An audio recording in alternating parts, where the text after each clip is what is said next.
Hey guys, and welcome back to another YouTube video. In this video we're going through the Melbourne versus West Coast game in which Melbourne got revenge on their earlier defeat while in the Harley Reid reign, where he sort of starred on the competition for a couple of weeks, and they ended up winning at home 112-58 in quite a thumping, to be honest. In the end, Harley Reid is sort of, I think, hitting the rookie wall to a certain degree. Yes, he's just coming back from that suspension in the last couple of weeks, but I think he's starting to hit even a rookie wall to a certain degree. May be disingenuous to what Harley's doing, but it doesn't feel like it's having as much of an impact. Maybe that's just because the whole side in general is falling apart. But yeah, just West Coast, not really fantasy relevant.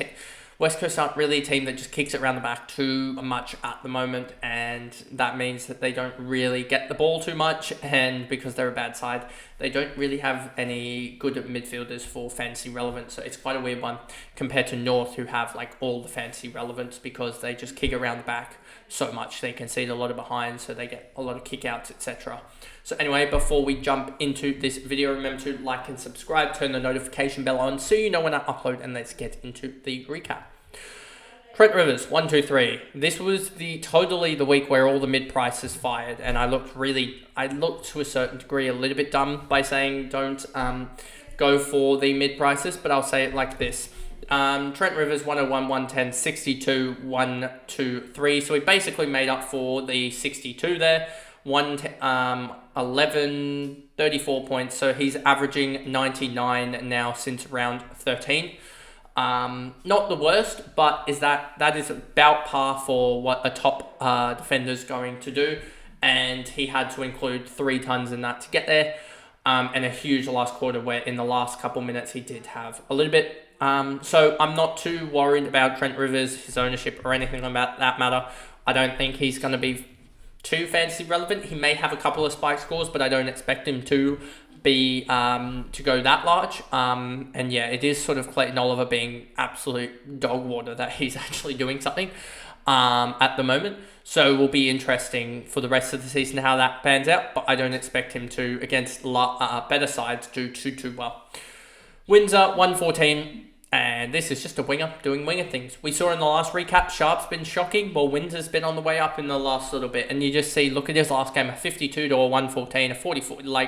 He has big games, but then has shocking ones next week. So yeah, not too worried about this one. He's not really fantasy relevant. You'll see him have a bad game sometime soon where he scores a 40.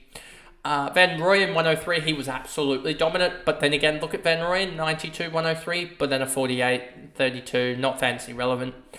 Salem, 94, a decent score from him, but a massive last quarter to get there. I don't think he's fantasy relevant, given that he probably will just drop a 50-odd or so next week, and he's also a liability to not play. So I wouldn't be picking him up. I think there are just a lot more consistent options, even like Clark and Ryan, who I think can go 110 plus, or even Duggan, who didn't go that large this week, played more of a wing role. So that maybe is a watch now that he played a wing role. But I think there'll be someone that pops up. Maybe even Sicily, I think, can be a guy who comes back and then just starts, Hawthorn just starts shipping it about a little bit, but maybe they'll play a more attacking brand and that may hurt Sicily. So it's all about looking at, I think for defenders, it's all about looking about matchups and can they actually score really well, because are they actually trying to attack, or are they just trying to hold out for, like we saw Hawthorn last year, to a certain extent, the likes of North Melbourne this year could be good actually for McKercher. I'm not saying buy him yet, but he could be good just because they're just going to try and chip it around the back line and hold firm. But anyway, we'll see. Salem, Langdon, McDonald, Chandler, Viney, McPhee. Tholstrup with a 74 was really good to see as well. I don't think he's being traded out for me at the moment. I'm holding all my rookies at the moment. And yeah, it'll be quite fun in the last sort of 5-6 rounds of the year, just being able to go rookie up.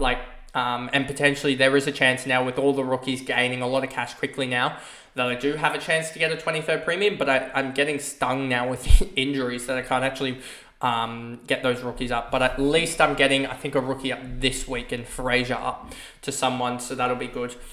But yeah, Tholstrup, Dowling, Schoenmaker, Evans, Manor, all I think hold on those 5 guys made, I think, somewhere. Let's actually check that for you guys to see how much money these guys made.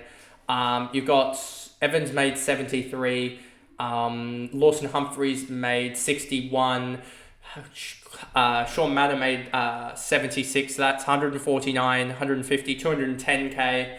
Tholstrop made 46. So that's 256. Billy Dowling made 39. So that's 265, 295. And Schoenmaker made 42. So that is 337k made this round. I can tell you right now, that's probably more money made in that round than I actually made in previous rounds. Team value at 20.79 plus I had.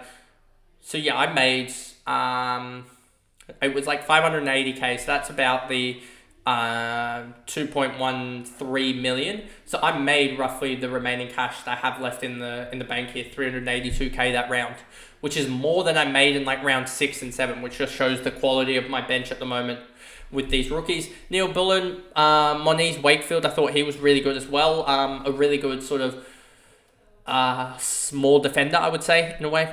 And yeah, he just looks a little bit more defensive given the tackle numbers that I think he's putting up week in, week out. Gordon, broken, fractured, chipped fibula or whatever, 2 to 3 weeks out. That sucks as a captaincy option. He did it somewhere in here off a hit out in the second quarter where he just stuffed it. I think it was this one here, this 25-minute, 14-second one that he just absolutely stuffed it. And yeah, that was him. And yeah, he's basically out for 2 to 3 weeks, and now is probably a trade out. Fritsch, May, Piggott, Sparrow, Melksham, Bowie. Oliver's going to be an interesting one now that he's going to be so cheap next year. Averages 79 next year. And basically, even if he averages like 120 from here on out, he's still going to be averaging somewhere close to that 90 range. So he could be an interesting one with a full preseason and see how he goes in the practice games, because I don't know whether this is just him absolutely falling off a cliff or whether this is him just being so unfit, etc. Because he actually started off the season all right, 89, 114, 86, 94, and then really hit a cliff here with 47, 53, 65, and then got going again, and then hit another wall. So it will be interesting to see how that plays out. Elliot Yeo, 85, was all right in the last quarter, but then lost a little bit at the end here with the tackle getting taken away. But yeah, 85 for him, not the greatest, but still something. Kelly, 80, Allen, 77, Duggan, 75. We're going to fly through this just because these guys aren't fantasy relevant. Duggan, 75, was a little bit annoying to see him on the wing, but then again, 54 in the first half was decent. And then in the second half, only a 21 was quite weird to see him score that low. Cripps, Harley Reid, 71. He did all his work in the last quarter when the game was dead. And yeah, 31 points in 17 minutes is quite a lot, but yeah, not fancy relevant anymore, I don't think. Hutchinson, 64, good for rookie cash gen, but I don't know if I'll necessarily pick him up just because I don't think the role is there, but I'll see if I actually do pick him up in the end or not. I don't think I do, just because I think it's 2 primos that I'm picking up this week. Yeah, Darling, Waterman, Williams, McGovern, Ryan, Hunt, Cole, Hoff, Jones, Jimby. I'm really surprised Jimby hasn't pressed on and really developed. 6, 18, 8, 14. I think I was a big backer of Jimby, and he just isn't pushing on. So I will see if that third-year breakout comes or whatnot, because he really isn't having much of a ceiling game. His ceiling game's a 96. His floors are 42. I mean, that is a little bit of a gap there. But outside of that 96, his next highest is, what, a 76? Yeah, a 76. So he really drops off and goes out into the 50s and 60s very, very regularly. Barras, Witherden, Chesser, Rotherham, Brockman, and Williams came on late on in that game. I don't know why they had a Ruckman as their sub, to be honest with you. But that pretty much is the video there going through the Melbourne versus West Coast game, and I will see you guys in the next video. Bye, guys.